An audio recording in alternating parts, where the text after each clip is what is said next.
Et si se venger ne vous faisait pas vraiment gagner? Quand quelqu'un nous blesse, la réaction est souvent immédiate. On ressent de la colère, de l'injustice et parfois une envie très forte de rendre l'appareil. Comme si se venger pouvait rétablir l'équilibre. Mais est-ce vraiment le cas? Aujourd'hui, on va explorer une idée simple mais puissante.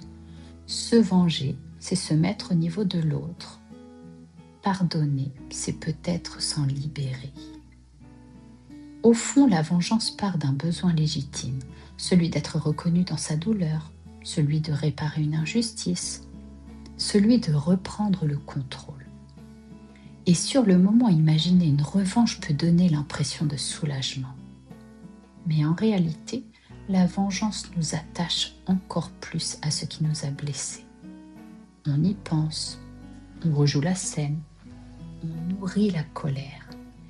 Et sans s'en rendre compte, on reste connecté à l'événement, à la personne et à la blessure.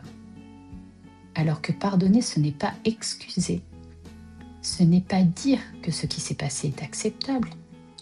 C'est simplement décider de ne plus laisser cette situation diriger ce que vous ressentez. C'est couper le lien pour avancer. Mais concrètement, dans la vie de tous les jours, comment ça se traduit? Par exemple, quelqu'un vous a trahi et une partie de vous veut lui faire ressentir la même chose. Alors, vous imaginez des scénarios, des réponses, des réactions. Mais pendant ce temps, vous restez prisonnier de cette histoire. Ou encore, on vous a manqué de respect et vous ressentez ce besoin de remettre les choses à leur place. Mais au fond, est-ce que ça vous apaise vraiment?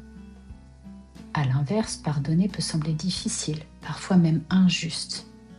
Et pourtant, c'est souvent ce qui vous permet de retrouver de la légèreté. Pas pour l'autre, mais pour vous. Alors, comment faire ce choix sans nier ce que vous ressentez? D'abord, accueillez votre colère. Elle est légitime. Elle a quelque chose à vous dire. Mais ne la laissez pas décider à votre place. Ensuite, posez-vous cette question. Est-ce que ce que je m'apprête à faire va m'apaiser ou m'enfermer davantage? Puis rappelez-vous que pardonner ne veut pas dire rester. Vous pouvez pardonner et poser des limites. Vous pouvez pardonner et vous éloigner. Et enfin, voyez le pardon comme un acte pour vous uniquement, un choix de ne plus porter ce qui vous alourdit. Aujourd'hui, je vous propose un petit exercice simple. Pensez à une situation où vous ressentez encore de la colère ou de la rancœur. Prenez un instant pour reconnaître ce que vous ressentez, sans le juger. Puis posez-vous doucement cette question. Qu'est-ce qui me ferait le plus de bien sur le long terme? Pas dans l'instant, non, mais pour vous, profondément.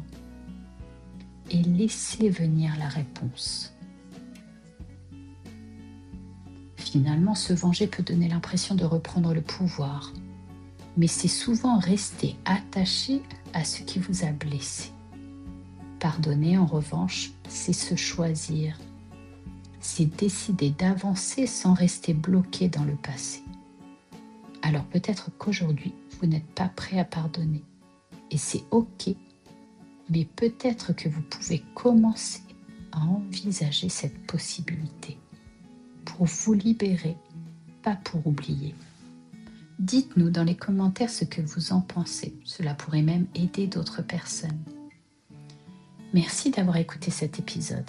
Pensez à le partager à des personnes qui pourraient être intéressées et à ajouter un pouce bleu pour m'encourager. À très bientôt pour un nouvel épisode.